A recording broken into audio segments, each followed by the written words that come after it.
Working hard for something we don't care about is called stress. Working hard for something we love is called passion. I think one of the mistakes that people make is they think purpose comes from their job. I've been a whatever for so many years, and when then I lose my job or I retire, I now don't have a sense of purpose because I so closely associated my self-worth with the job that I did. I knew what my job was. I had a sense of purpose.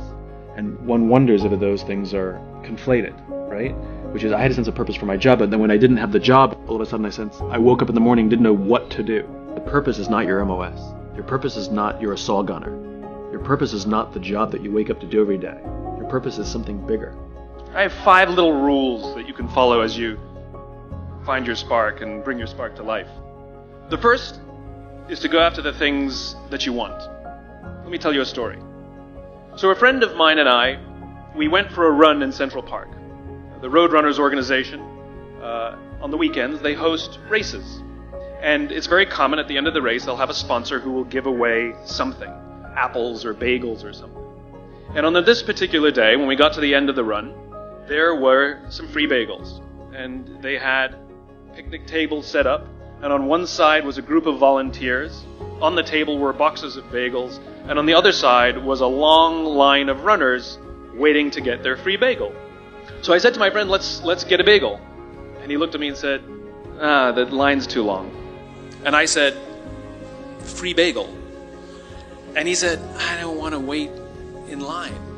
And I was like, free bagel.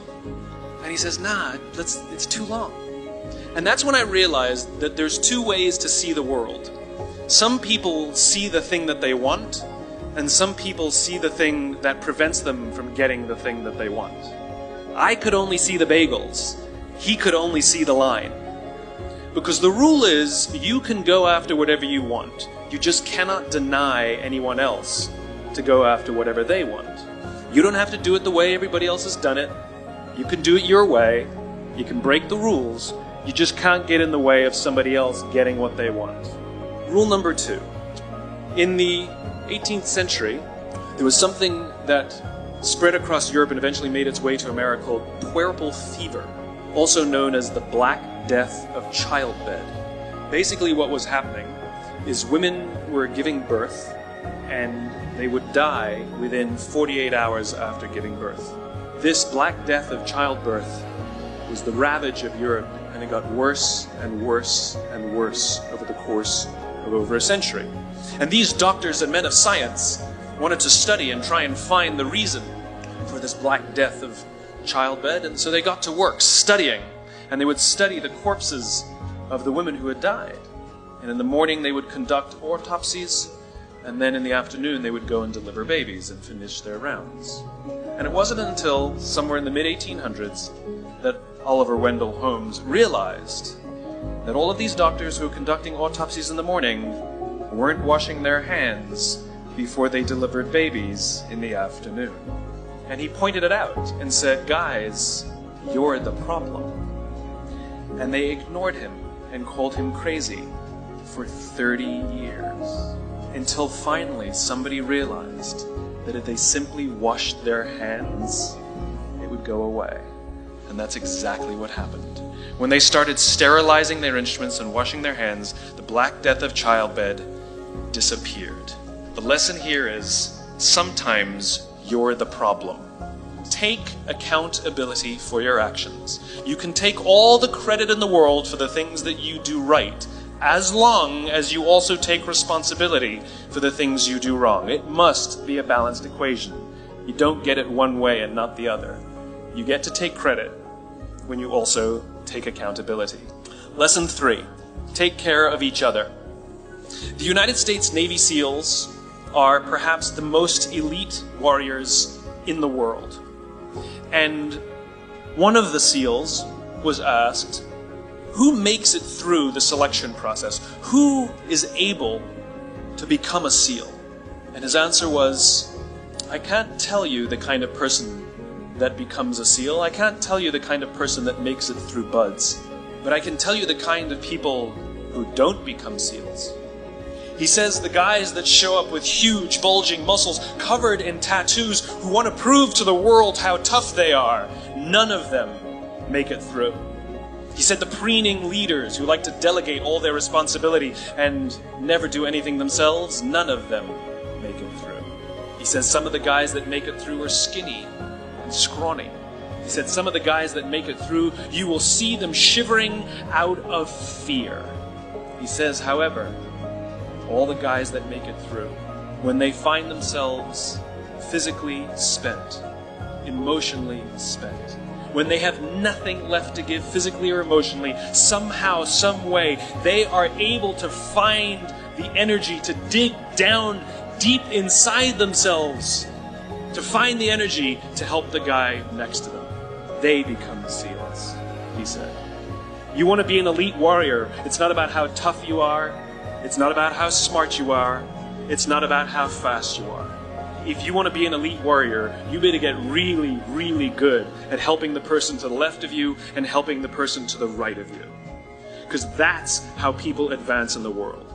The world is too dangerous and the world is too difficult for you to think that you can do these things alone. If you find your spark, I commend you. Now, who are you going to ask for help, and when are you going to accept help when it's offered? Learn that skill. Learn by practicing helping each other. It'll be the single most valuable thing you ever learn in your entire life. To accept help when it's offered and to ask for it when you know that you can't do it. The amazing thing is when you learn to ask for help, you'll discover that there are people all around you who've always wanted to help you. They just didn't think you needed it because you kept pretending that you had everything under control. And the minute you say, I don't know what I'm doing, I'm stuck, I'm scared, I don't think I can do this, you will find that lots of people who love you will rush in and take care of you. But that'll only happen if you learn to take care of them first. Lesson 4. Nelson Mandela is a particularly special case study in the leadership world because he is universally regarded as a great leader.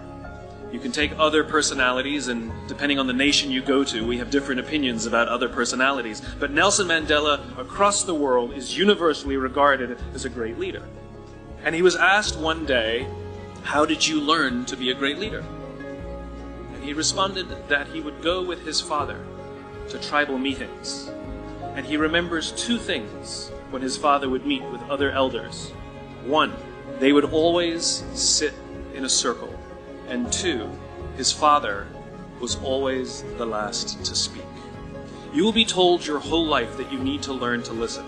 I would say that you need to learn to be the last to speak. I see it in boardrooms every day of the week. Even people who consider themselves good leaders, who may actually be decent leaders, will walk into a room and say, here's the problem, here's what I think, but I'm interested in your opinion, let's go around the room. It's too late. The skill to hold your opinions to yourself until everyone has spoken does two things. One, it gives everybody else the feeling that they have been heard. It gives everyone else the ability to feel that they have contributed. And two, you get the benefit of hearing what everybody else has to think before you render your opinion. To keep your opinions to yourself. If you agree with somebody, don't nod yes.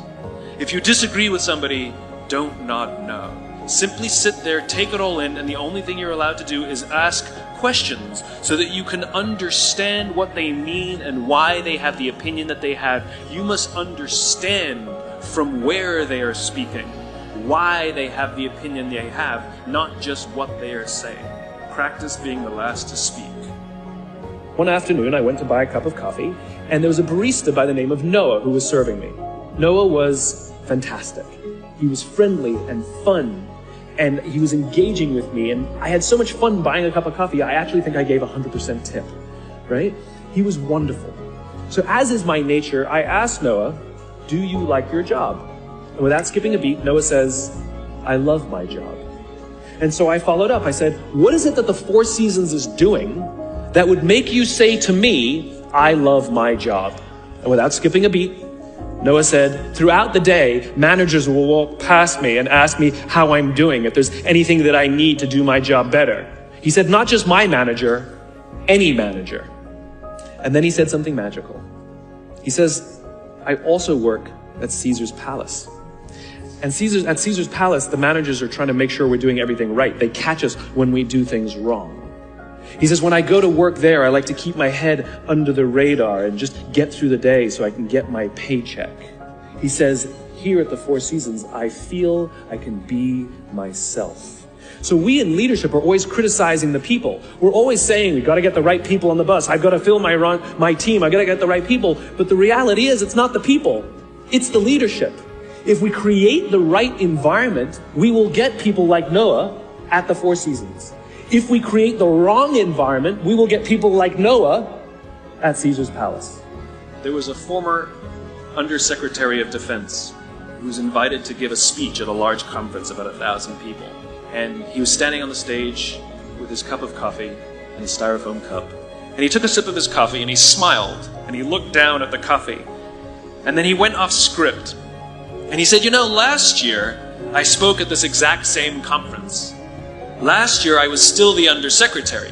And when I spoke here last year, they flew me here business class. And when I arrived at the airport, there was somebody waiting for me to take me to my hotel. And they took me to my hotel and they had already checked me in and they just took me up to my room. And the next morning I came downstairs and there was someone waiting in the lobby to greet me, and they drove me to this here same venue and handed me a cup of coffee in a beautiful ceramic cup. He says, I'm no longer the Undersecretary. I flew here coach. I took a taxi to my hotel and I checked myself in. When I came down the lobby this morning, I took another taxi to this venue. And when I asked someone, do you have any coffee? He pointed to the coffee machine in the corner and I poured myself a cup of coffee into this here styrofoam cup. He says the lesson is, the ceramic cup was never meant for me. It was meant for the position I held. I deserve a styrofoam cup. Remember this. As you gain fame, as you gain fortune, as you gain position and seniority, people will treat you better. They will hold doors open for you.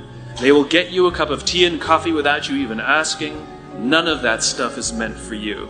That stuff is meant for the position you hold.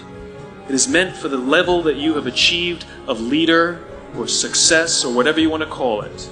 But you will always deserve a styrofoam cup. Remember that lesson of humility and gratitude. You can accept all the free stuff. You can accept all the perks. Absolutely, you can enjoy them. But just be grateful for them and know that they're not for you. And so I keep meeting these wonderful, fantastic, idealistic, hardworking, smart kids. They've just graduated school. They're in their entry-level job. And I sit down with them and I go, how's it going? They go, I think I'm going to quit. I'm like, why? They're like, I'm not making an impact. I'm like, you've been here 8 months. It's as if they're standing at the foot of a mountain and they have this abstract concept called impact that they want to have in the world, which is the summit. What they don't see is the mountain. I don't care if you go up the mountain quickly or slowly, but there's still a mountain. And so what this young generation needs to learn is patience. That some things that really, really matter, like love, or job fulfillment, joy, love of life, self-confidence, a skill set, any of these things, all of these things take time. Sometimes you can expedite pieces of it, but the overall journey is arduous and long and difficult. All you need to do is have the will and the desire to want to understand what drives and inspires you.